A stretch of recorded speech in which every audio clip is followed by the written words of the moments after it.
नमस्कार। मैं प्राकृतिक चिकित्सा प्लस विशेषज्ञ योग ऋषि ओम प्रकाश आनंद, संचालक देव अंतर्राष्ट्रीय योग प्राकृतिक चिकित्सालय, गीतानगर, कानपुर।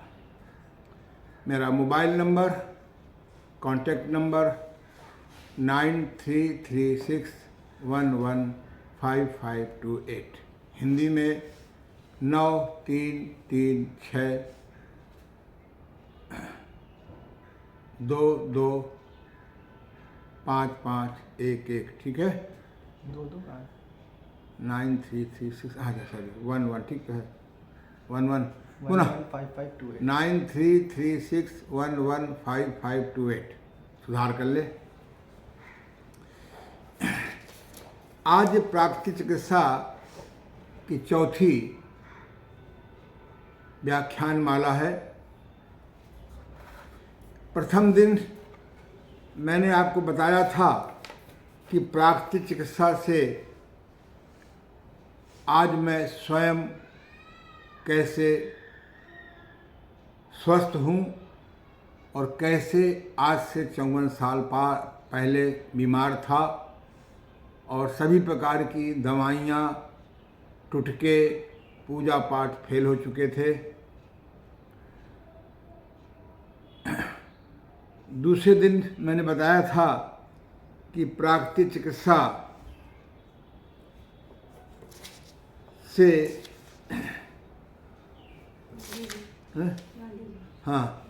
किस प्रकार गांधी जी कब्ज मुक्त हुए, मंदाग्नि के कष्ट से मुक्त हुए, अपच से मुक्त हुए और किस प्रकार उन्होंने अपने आंदोलन के प्रमुख सहयोगी सरदार पटेल जी को टीबी से मुक्त किया, जिनकी कृपा से, जिनके दिमाग की सूझबूझ से ये सारा देश आज एक हुआ। और किस प्रकार से प्राकृतिक चिकित्सा में ये मान्यता है कि चाहे आपको ब्लड प्रेशर हो, चाहे आपको डायबिटीज हो, चाहे आपको मोटापा हो, चाहे आपको गठिया हो, चाहे आपके बाल झड़ रहे हों या आँख की रोशनी गिर रही हो, और अब तो विज्ञान ने भी सिद्ध कर दिया है कि कब्ज की खराबी से या बड़ी आंत में, छोटी आंत में धीरे धीरे पुराने मल के जमा होने से इसका प्रभाव हमारे मस्तिष्क पर भी पड़ता है, इसका प्रभाव हमारे मन के रोगों के बढ़ने में भी पड़ता है। उसको ठीक करने के लिए, तुरंत ठीक करने के लिए योग की बस्ती क्रिया 1 मिनट से 5 मिनट के अंदर हमें बिना कुछ खाए पिए कब्ज मुक्त कर देती है।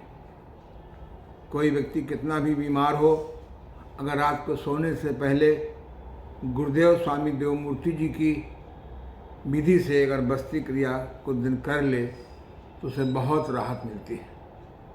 इसी प्रकार से जो बस्ती क्रिया नहीं कर सकते वो गणेश क्रिया से काम चला सकते हैं।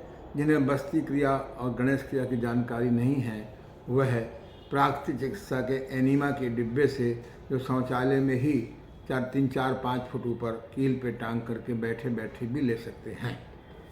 इसी प्रकार से मेरे गुरुदेव डॉक्टर महाप्रसाद जी गुप्त बिंदकी वालों की नवीन विधि से यदि आदमी ठंडे कट स्नान को नियमित करे 10, 15, 20, 25 मिनट, 30 मिनट, तो भी आंतों का सड़ता हुआ मल रुक जाता है और पेट साफ रहने लगता है।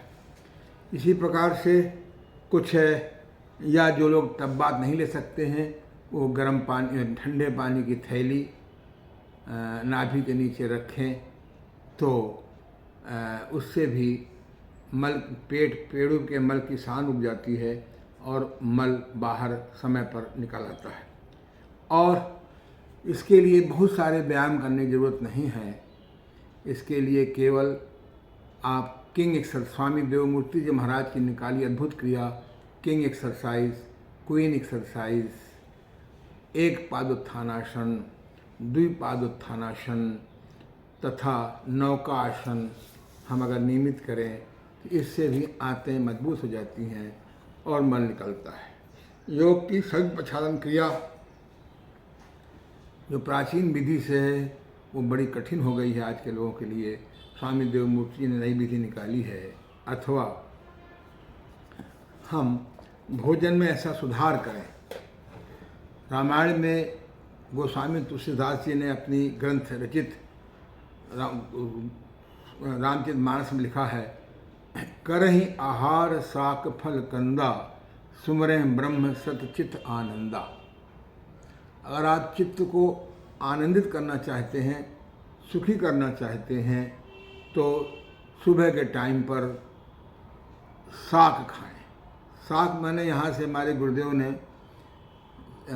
निकाला है सलाद। मैं स्वयं जो आज से 54 साल पहले जब बीमार रहता था, सुसाइड थॉट आ गया था, निराश हो गया था, तो मेरे गुरुदेव ने मुझसे कहा था कि तुम नाश्ते में सब ये समोसा, खस्ता, दाल मोठ, चाय और जो दुनिया भर के जो निगेटिव थॉट हैं, एसिडिक थॉट, इन्हें बंद कर दो और सुबह के टाइम पर गाजर, मूली, सलजम, चुकंदर, टमाटर, इस प्रकार के पत्ता गोभी, इस प्रकार के भिंडी, आग की पकी नहीं, इन सब प्रकार की चाकू से काट के सलाद बना लो और भरपेट खाया करो। करें आहार साग। और दोपहर के टाइम पर फल का भोजन करो। जो मौसम के फल हैं, जो तुम्हारे एरिया में फल पैदा होते हों, उनका भोजन करें। और तीसरे पहर जूस लें, फल का जूस ले लें या मेवा का जूस ले लें या गर्म पानी नींबू शहद ले लें या गुड़ पानी ले लें। मैं एक बात यही कह दूं, अगर आप इस भरोसे में हो कि एलोपैथिक तुमको पुनः निरोग कर देगी, ये होम्योपैथिक आपको पुनः निरोध कर दी, ये आयुर्वेद आपको पुनः निरोग कर देगी, ये इलेक्ट्रोहोम्योपैथिक आपको पुनः निरोग कर देगी, ये आपकी सिद्धा आपको पुनः निरोग कर देगी, ये चुटके, ये जो आपके चुटकुले हैं, कहीं नीरज फलाने नींबू का सॉरी कहीं अजवाइन का पानी, कहीं ये तो भ्रम में हो। आप केवल गुड़ और पानी पी लें। अच्छा है गुड़ और ऑर्गेनिक मिल जाए, नहीं तो जो भी मिल जाए। पर यहीं भी एक बात बता दूं, अगर आप स्वस्थ रहना चाहते हैं तो सफ़ेद चीनी को 100% बहिष्कार करिए। सफ़ेद चीनी के खाने से सफ़ेद चीनी को पचाने के लिए शरीर को शक्ति लगानी पड़ती है और वो बिना कैल्शियम के खींचे हुए नहीं पचती है। सफ़ेद चीनी खाने वालों को शुगर तो जल्दी होती है, 40-50 साल के बाद उनकी हड्डियाँ कमज़ोर होती हैं, उनकी डेंसिटी कम हो जाती है, खसखसी हो जाती है। तो 5 बातें ध्यान रखो। सफ़ेद चीनी यथासंभव ना खाओ। सफ़ेद चीनी जहाँ से हो सके 100% ना खाओ, नहीं तो बहुत मजबूरी में कभी खाओ। गुड़ का सेवन करो। धागे वाली सफ़ेद मिश्री का भी प्रयोग कर सकते हो। खुज्जा मिश्री आजकल मिलती नहीं। और ये नमक, जो सफ़ेद नमक है, इसको यथासंभव अवॉइड करो। सेंधा नमक मिल जाए बेस्ट है। काला नमक भी नकली बनने लगा है। आप नमक के बिना संसार चल सकता है, लेकिन ये सफ़ेद नमक है, ये बहुत आपके लिए पॉइज़न है। जो सफ़ेद चावल, जब पैसा अधिक हो जाता है घर में तो आदमी महंगा चावल खरीदता है। वो पॉलिश किया हुआ चावल आपके स्वास्थ्य के लिए वर्धक नहीं है। और अगर आप सुखी रहना चाहते हो तो ये सफ़ेद घी और ये जो घी के नाम से आजकल बाजार में मिल रहा है। और 5वां, आपको सफ़ेद चीनी, सफ़ेद नमक, सफ़ेद चावल, सफ़ेद घी और सबसे बड़ी बात है ये सफ़ेद आटा। आजकल रागी, मोटा अनाज की बड़ा प्रचार हो रहा है। जो बेचारे गरीबों को खाने को मिल जाता था, इस प्रचार युग में इतना महंगा हो गया कि गरीबों के हाथ से वो भी छिन गया। हमारे यहाँ चने का विधान था। कहते हैं खाए चना सो रहे बना, खाए बाजरा सो रहे बना नहीं लिखा है, खाए रागी तो रहे बना महीने नहीं लिखा है। अरे तुम क्या रागी खाओ, क्या चना ही क्यों ना खाओ, अगर बिना भूख के, कम भूख में, बिना चबाए भर पेट खाओगे और टट्टी पेशाब के बेग को रोकोगे, कभी स्वस्थ हो नहीं सकते हो। इसलिए आप चने खाइए। हमारे लोग दर्रा खाते थे, 1/3, 1/3 चना, 1/3 गेहूँ, 1/3 जौ। ये एंटी डायबिटीज फार्मूला है। अगर आपको मधुमेह से मुक्त होना है, प्रमेह से मुक्त होना है, कमजोरी से मुक्त होना है, अपाचन से मुक्त होना है, तो आपको पुनः लौटना होगा इस बर्रा के खाने के लिए। बर्रा हम लोग बोलते थे बुंदेलखंड में, 1/3 चना, 1/3 गेहूँ, 1/3 आपका जौ। इस पर विस्तार से नहीं जाएंगे अभी हम। और रात को आप, रात माने कोशिश करो कि बेस्ट है कि 8 बजे सो जाओ, बेटर है कि 9 बजे सो जाओ, गुड है कि 10 बजे सो जाओ, प्रोमोटेड है कि 11 बजे सो जाओ। यदि आपने 8 बजे नहीं सो सकते तो 9 पे सो जाओ। अरे बाबा 9 बजे मत सो तो 10 बजे सो जाओ, अन्यथा कभी स्वस्थ नहीं रखेंगे। जो आदमी ब्रह्म बेला में नहीं उठता वो आगे चल के नाना प्रकार के रोगों से ग्रस्त हो जाता है। जब मैं बीएससी में पढ़ता था तो हम लोग 9 बजे पढ़ने बैठते थे और 2 बजे तक पढ़ते थे और 2 बजे सोते थे, 8-9 बजे उठते थे, उल्टा पुल्टा नहा धो के, उल्टा पुल्टा नाश्ता ठूस करके स्कूल चले जाते थे, कॉलेज चले जाते थे। मेरे गुरुदेव ने कहा कि यदि तुमको स्वस्थ होना है, पुनः रोशनी वापस लौटाना है, तो तुम उल्टा कर दो, 9 बजे सो जाया करो और 2 बजे उठा करो। तब से आज मुझे 54 साल हो गए, मैं 9-10 बजे सो जाता हूँ और 2-3 बजे बिस्तर छोड़ देता हूँ। ब्रह्म बेला का टाइम होता है, भोगी लोग सोए होते हैं और उस समय हम अपना आनंद से यौगिक व्यायाम करते हैं, यौगिक प्राणायाम करते हैं, यौगिक ध्यान करते हैं, घर का काम करते हैं और रोज़ाना में आधा 1 घंटे में लेख लिखता हूँ। मेरे मित्रों, आज मैं आपको बताना चाहता हूँ, कल मैंने कहा था कि प्राकृतिक चिकित्सा का आधार अधिकतम प्राकृतिक वातावरण है। ऐसी जगह रहें जहाँ शुद्ध पानी हो, शुद्ध हवा हो। ठीक है, इसलिए और प्राकृतिक भोजन हो। अगर 100% भोजन आप कर सकते हो तो अच्छी बात है, नहीं तो 80% जो उम्र बढ़ती जाए आप भोजन ठीक करते जाएं। अभी मैं आपको दिखाता हूँ, ये प्राकृतिक भोजन है। हम लोग दोपहर में, पूरा स्टाफ हमारा यही खाता है, मैं स्वयं यही खाता हूँ। दिखाई पड़ रहा है? ये देखिए, ये आपका अमरूद है, ये आपका सेब है, ये आपका खीरा है, ये आपका पपीता है, ये गाजर खूब महीन पिसी हुई है, ये आपका सिंघाड़ा है, ये आपकी फर्स्ट क्लास मिठाई खजूर है, ये अनार है, और ये उबला हुआ आलू है, हल्का सा नमक पड़ा हुआ है काला। इस प्रकार की डाइट हम लोग भरपेट करते हैं। थोड़ा आलू इसलिए ले लेते हैं तो आदमी को नमकीन चाहिए। अगर आपको स्वस्थ रहना है तो ये भोजन आपको एक टाइम स्वीकार करना होगा। अगर किसी कारण से दोपहर में नहीं स्वीकार कर सकते तो रात को भी कर सकते हैं। अगर केला खाएं तो साथ में छोटी इलायची ज़रूर खाएं, क्योंकि केले को हजम करने के लिए छोटी इलायची ही काम करती है। इस प्रकार से आप इस प्रकार की डाइट लें कि जिससे कि ये इससे पेट भी भर जाता है, खूब बढ़िया पेट भरता है, सारे विटामिन मिल जाते हैं, सारे मिनरल्स मिल जाते हैं, सारे फुजला मिल जाते हैं। और मौसम के लीजिए, सेब मैंने ले लिया है, एक सेब हमारे एरिया का नहीं है। तो अगर आपको स्वस्थ रहना है तो आपको धीरे धीरे नहीं, एक टाइम आपको भगवान का बना भोजन करना पड़ेगा और एक टाइम आप स्वयं, आपको मैं बना सिखा दूंगा कि किस प्रकार से मेवा का दूध बनाइए। कल मैं आपको सिखा दूंगा कि मेवा का दूध बना, आज ही प्रयास करता हूँ।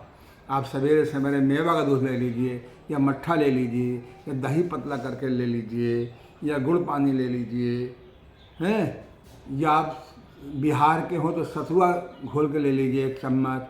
सुबह के टाइम जितना लाइट भोजन करेंगे, लाइट माने प्रकाश जिनमें निकलता हो, उतने आपकी बॉडी में लाइट आएगी। मैं सुबह का 2 बजे का उठा हुआ हूँ और अभी तक मैंने आग का पका भोजन 1 ग्राम नहीं लिया है। न शरीर में थकान है, न शरीर में आलस्य है, न गैस बनती है। आप अगर सुख चाहते हैं तो एक टाइम भगवान का बना भोजन करिए और नाश्ता जो नाश कर रहा है उसकी जगह पर प्राकृतिक मट्ठा या दही या इस प्रकार चीज लीजिए। चाय महारानी को आप परित्याग करिए। मैं बताऊंगा चाय से क्या हानियाँ होती हैं, चाय किस प्रकार का एक दुर्व्यसन हो गया है।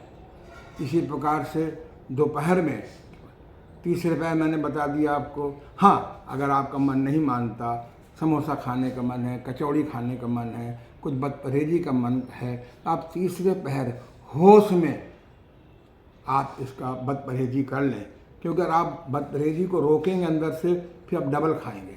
समोसा अगर खाना है, 1 समोसा लीजिए, खूब चबा के खाइए। जलेबी खानी है, 1 जलेबी लीजिए, 2 जलेबी लीजिए। ये हमारे गुरुदेव ने कहा कि थोड़ी मन को छूट देनी पड़ती है, पर धीरे धीरे उसका भी परित्याग करिए। और कभी मान लो चाट वाट खाने का अवसर मिल जाता है, जैसे कल ही हमारे जेके वालों की पार्टी थी एक, वहाँ गए तो वहाँ पर सब प्रकार की चाट थी, समोसा था, थी। एक सज्जन बोले, आप आनंद जी चाट खा रहे हैं? मैंने कहा चाट हमारे लिए ही बनी है, आप यहाँ चाट भी खाएंगे, घर में जाके अपना भोजन भी कर लेंगे। हम भी घर में भोजन नहीं करेंगे, क्योंकि कुपथ्यम भोजनम विषम किंतु लंघनम परम औषधि। अगर कुपथ हो गया है तो आप उसको जो है अगली मीटिंग अपना राय जो भोजन है तथा कथित उसका परित्याग करिए। करई आहार साग फल कंदा सिमरे ब्रह्म सत्यचित आनंदा। साथ में ऐसी पुस्तकें पढ़िए, ऐसे सीरियल देखिए, ऐसे व्हाट्सएप देखिए जो पॉजिटिव हों। और कंद माने आलू होता है, कंद माने कुछ भारी भोजन भी होता है फलों से। आप शाम के टाइम 2 रोटी, 3 रोटी, 4 रोटी, हरी सब्जी, छिलके वाली दाल, सलाद, इतना खाइए कि खाने के बाद फिर उतना ही खा सकें। इसलिए याद रखें, हित भुक मित भुक ऋत मुख। हितकारी भोजन करें, भूख से कम खाएं, हित भुक मित भुक कम खाएं। अगर आपको स्वस्थ रहना है तो आप इस भोजन से एक फ़ायदा और है आपको। हमारा नेचुरोपैथी कहती है कि ब्लड के अंदर 20% अम्लीय होना चाहिए, 80% क्षारीयता होना चाहिए।